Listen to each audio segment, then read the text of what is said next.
J'ai entendu le lustre avant sa voix.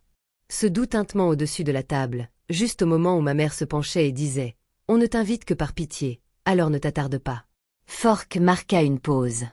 Ma sœur eut un sourire narquois. Mon frère continuait de faire tourner son scotch comme si ces mots étaient destinés à quelqu'un d'autre. Je sentis la chaleur me monter aux joues, mais ma main resta ferme tandis que je levais mon verre. Je souris, pris une petite gorgée et me levai. Personne ne m'arrêta. Personne ne leva même les yeux. Mais 2 semaines plus tard, chacun d'eux le ferait.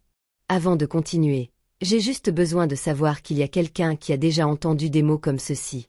Si c'est votre cas, alors suivez-moi dans la suite, car cela ne s'est pas terminé comme il l'imaginait. Bonjour, je suis Lotus, l'héroïne de l'histoire ci-dessus. Quand j'étais enfant, le chalet du lac Marlowe était le seul endroit où je me sentais solide, et non pas transparente. Mon grand-père m'emmenait sur le quai avant le lever du soleil. Le lac, une étendue d'argent, attendait l'aube. Il me mettait une canne à pêche entre les mains, ferme et chaude, tandis que l'air embaumait le pain humide. Le soir, nous nous asseyions près du feu, les doigts collants de guimauve brûlée, le coffre en cèdre à côté de nous, contenant l'acte de propriété qu'il appelait toujours le nôtre.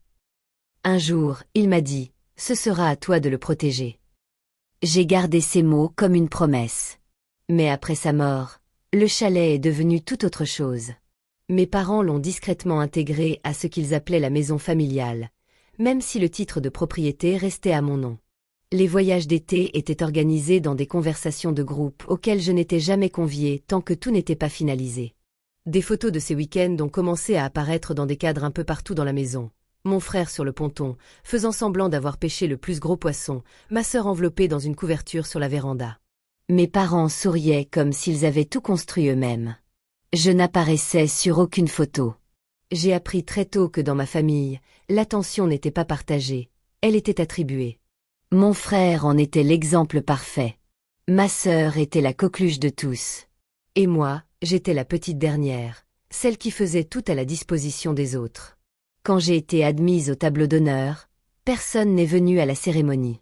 Quand je cumulais 2 emplois pour financer mes études, ma mère me servait de leçon en matière de morale. Fais de meilleurs choix que Lotus. Ce n'était jamais bruyant, jamais cruel, juste une lente et insidieuse mise en place de mon rôle. Le soir où ils ont oublié de me mettre à table. L'anniversaire dont seul mon grand-père s'est souvenu. Le jour où un professeur a appelé pour annoncer que j'avais obtenu une bourse et où mes parents ont répondu. On ne savait pas qu'elle avait postulé. Un été, j'ai essayé de prendre la parole. Ils organisaient encore un week-end au chalet et j'ai dit doucement. J'aimerais bien venir aussi. Ma mère n'a même pas levé les yeux de ses notes. Toutes les chambres sont prises, a-t-elle dit. Peut-être l'année prochaine. Mon frère a ricané. Ma sœur a continué à faire défiler son écran. Je suis restée là, un sac de courses et de gâteaux à la main. On m'avait demandé d'aller chercher la lanterne dont quelqu'un avait dit qu'il nous fallait. Personne n'a remarqué quand j'ai posé le sac et que je suis sortie. Avec le recul, je crois que c'est ce jour-là que j'ai compris le silence qu'ils attendaient de moi et que j'ai appris à survivre dans ce silence. 2 nuits après la fête, mon téléphone s'est allumé sur le comptoir de la cuisine pendant que je rinçais une tasse. L'écran a affiché les photos de la conversation de groupe familial, les projets, de longs fils de discussion que je n'avais pas ouverts depuis des mois. Je me suis essuyé les mains avec une serviette et j'ai jeté un coup d'œil à l'aperçu. Ils organisaient leur séjour annuel au chalet. Mon frère avait envoyé la photo d'un nouveau barbecue qu'il voulait apporter. Ma sœur avait suggéré des t-shirts assortis pour les photos de famille sur la véranda. Ma mère avait tapé des paragraphes entiers sur les chambres d'amis, les courses et le placement des invités. Mon nom n'a pas été mentionné une seule fois, ni comme invité, ni même en note de bas de page.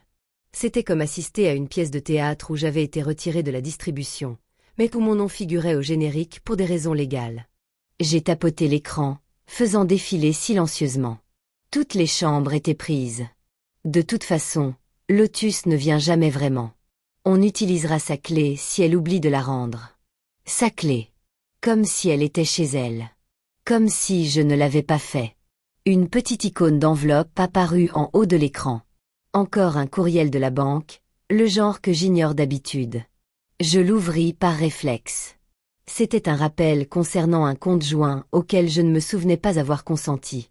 Mon nom s'affichait juste à côté de celui de ma mère, en gras. En bas, une note concernant le prélèvement automatique de la taxe foncière était liée à mon profil. Des paiements pour le chalet.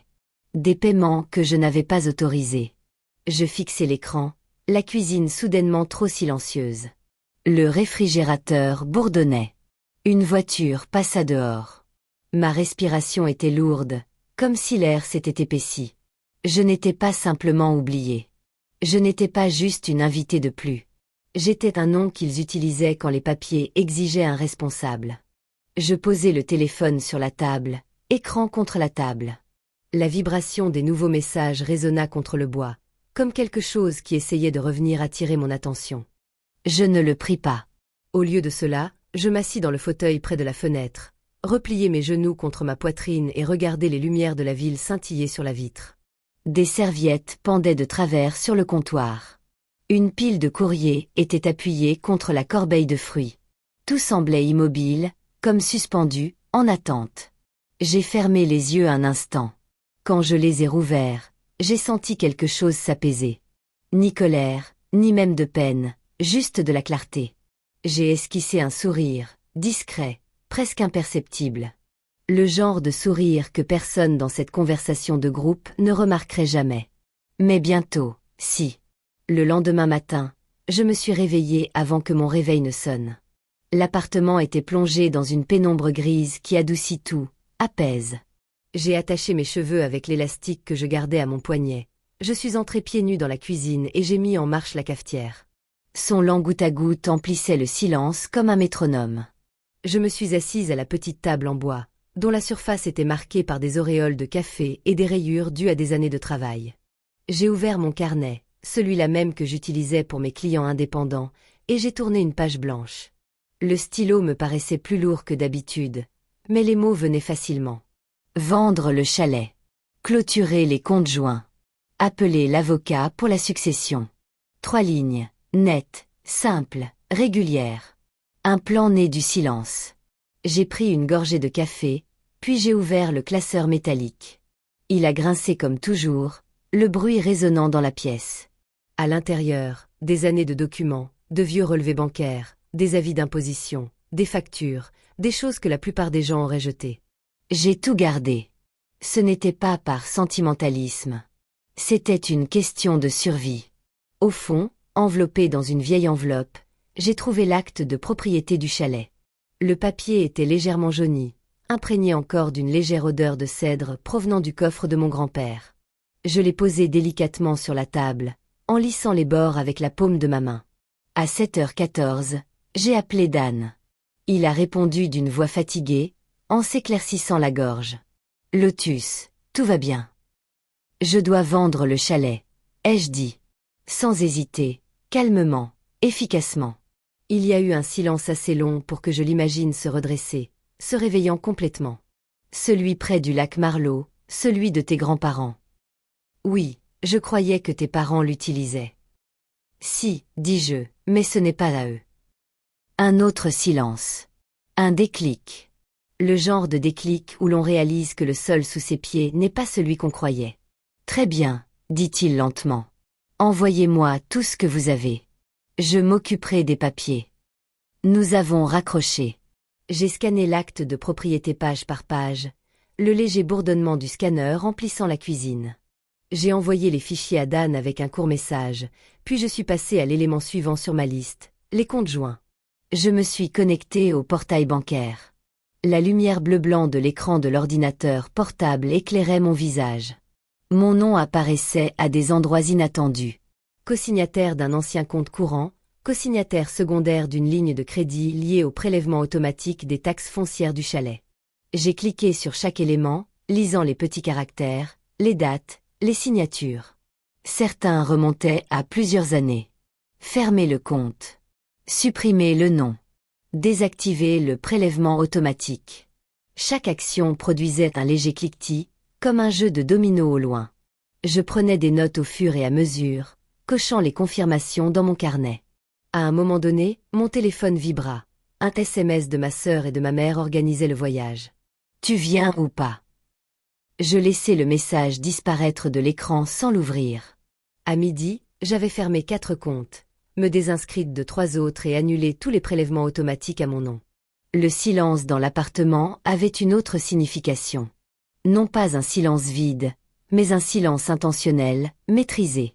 Ensuite, je rédigeai un courriel à Harris, l'avocat de la succession de mes parents. Je le fis bref et formel. Bonjour. Je souhaiterais examiner tous les documents relatifs à la succession familiale et m'assurer que mes droits sont correctement représentés. Veuillez m'indiquer vos disponibilités. Cordialement, Lotus. Je le relisai 2 fois, puis appuyai sur « Envoyer ». Mon téléphone vibra de nouveau. Cette fois, une notification de messagerie vocale.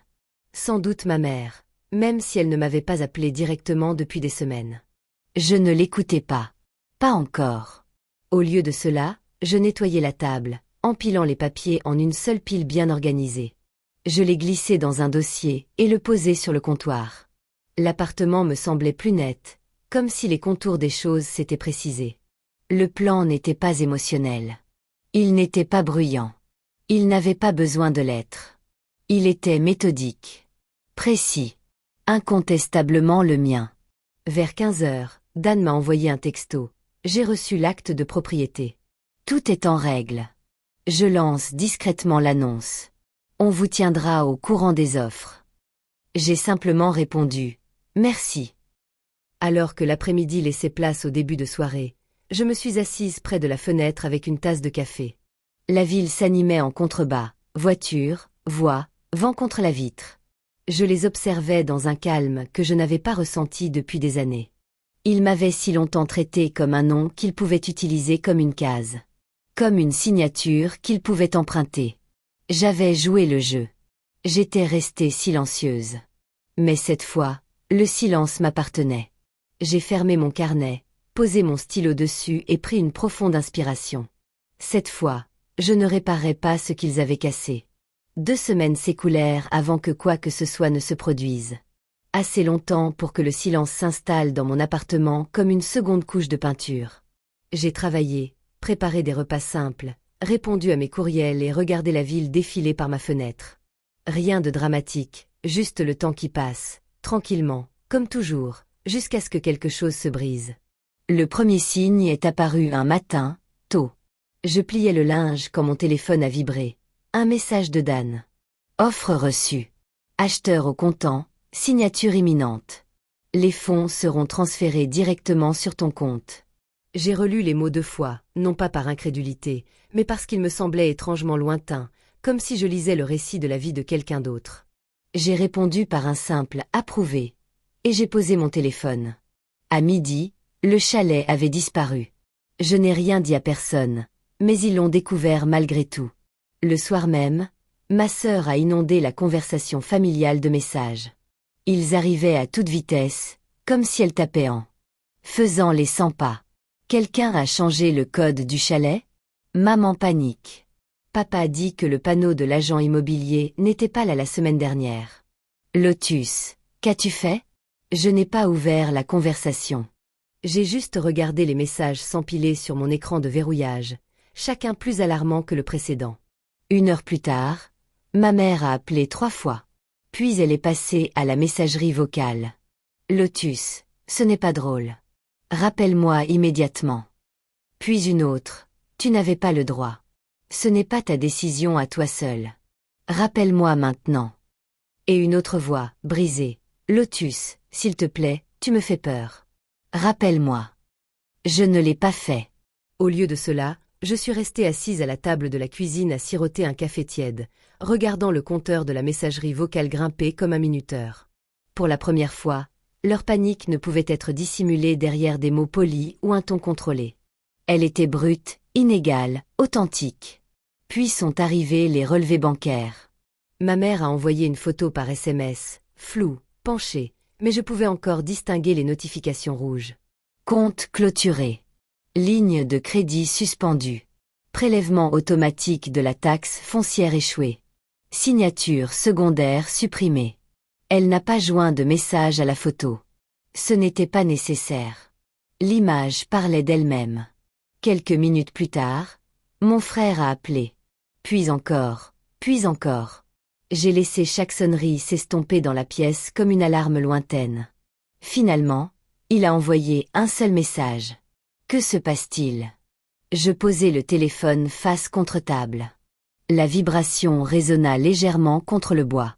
L'appartement me parut plus petit, plus étouffant, comme si l'air s'était épaissi. La ville, dehors, semblait muette, comme si elle attendait de voir ce que j'allais faire. Puis arriva le moment que j'attendais. Un bruit sourd devant ma porte. Un silence, puis la sonnette. J'appuyai sur l'interphone. C'est papa. Ouvre. Sa voix n'avait rien de l'autorité que j'avais connue. Elle sonnait étrange, un mélange de colère et d'incertitude. Je lui fis ouvrir et reculer, m'appuyant contre le comptoir, les bras croisés. La porte s'ouvrit brusquement, heurtant la butée avec un clic sec. Mon père était là, le souffle court, le visage rouge. Il observa l'appartement, remarquant lentement le mobilier dépareillé, la minuscule cuisine, les papiers soigneusement empilés sur la table. « C'est vrai ?» demanda-t-il. « Tu as vendu le chalet. » Je gardai un ton égal. « Oui, tu as clôturé les comptes, retiré ton nom de tout. »« Oui. » Sa mâchoire se crispa. « Tu comprends ce que tu as fait. » J'ai hoché la tête une fois, complètement. Il a expiré longuement, d'une voix tremblante, comme si une porte venait de se fermer. « Très bien, » a-t-il dit doucement. « Tu as compris. » Je me suis redressé. « Non, pas encore. » Il m'a regardé, puis m'a vraiment regardé. Et à cet instant, l'équilibre a basculé. Pas bruyamment, pas de façon spectaculaire. Juste une légère, indéniable, inclinaison. Une petite enveloppe était posée sur le comptoir à côté de moi. La lettre de Dan. Je la lui ai tendue. Une lettre d'avocat est en route. Tu devrais la lire. Son expression n'a pas trahi sa colère, mais sa posture s'est affaissée, comme une structure privée d'un pilier. Il n'a pas protesté. Il n'a pas crié. Il s'est simplement retourné, a ouvert la porte et est sorti. Et pour la première fois depuis des années, le silence qu'il a laissé derrière lui était aussi le mien.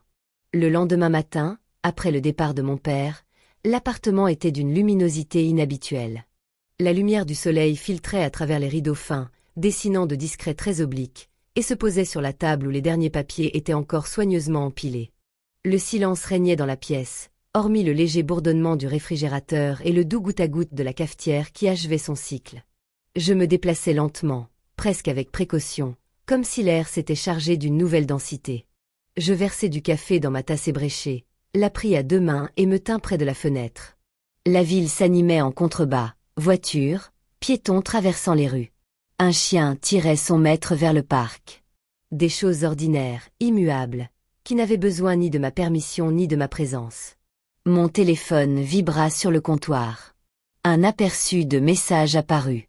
Maman veut s'excuser. On peut se parler encore? On ne savait pas que la situation était si grave. Réponds, s'il te plaît. Je ne touchais pas au téléphone. Je laissai l'écran s'assombrir de lui-même, l'appartement retrouvant son calme paisible. Assise à table, je caressai le bord de ma tasse du bout des doigts. Le dossier de documents était désormais fermé. L'acte de propriété du chalet n'était plus à moi. Les comptes étaient désormais dissociés de mon nom. La lettre officielle était déjà en cours de traitement. Ce n'étaient plus des symboles. C'étaient des décisions définitives. Pour la première fois depuis longtemps, je ne me sentais plus tiraillée entre obligation et ressentiment. Je me sentais ancrée, comme quelqu'un qui se tient sur le perron de sa maison après une tempête, entendant le monde respirer à nouveau. Un souvenir fugace me revint, la cabane au crépuscule, le lac se teintant de cuivre tandis que le soleil disparaissait derrière les arbres. La voix de mon grand-père, basse et posée, me disant de protéger ce qui m'appartenait. J'avais essayé d'honorer cela pendant des années. Finalement, protéger ne signifiait pas s'accrocher. Cela signifiait lâcher prise, renoncer à l'endroit où j'avais jadis appartenu, mais où je n'avais plus ma place. Je fermai les yeux un instant et inspirai lentement. L'air embaumait le café, le vieux bois et la lumière du matin réchauffant le sol. Quand je rouvris les yeux, tout me parut clair. Ni plus léger, ni plus lourd, juste authentique. Le silence dans la pièce n'était pas celui qu'on m'avait imposé. C'était celui que j'avais choisi. Je ne les avais pas interrompus. J'ai simplement cessé de signer sous leur chaos. Certaines fins ne se referment pas brutalement. Elles s'apaisent comme la poussière après une longue respiration, comme une porte qui se referme doucement. Et si vous avez déjà retrouvé votre calme, ne serait-ce qu'une fois, vous connaissez le son qu'il produit. Il n'est pas fort. Il n'est pas empreint de colère. C'est le doux clic d'une vie qui vous appartient enfin. Si vous avez vécu une situation similaire, faites entendre votre voix. Partagez ce qui est resté silencieux le plus longtemps. Votre histoire pourrait rappeler à quelqu'un d'autre dont elle a besoin de choisir son propre chemin.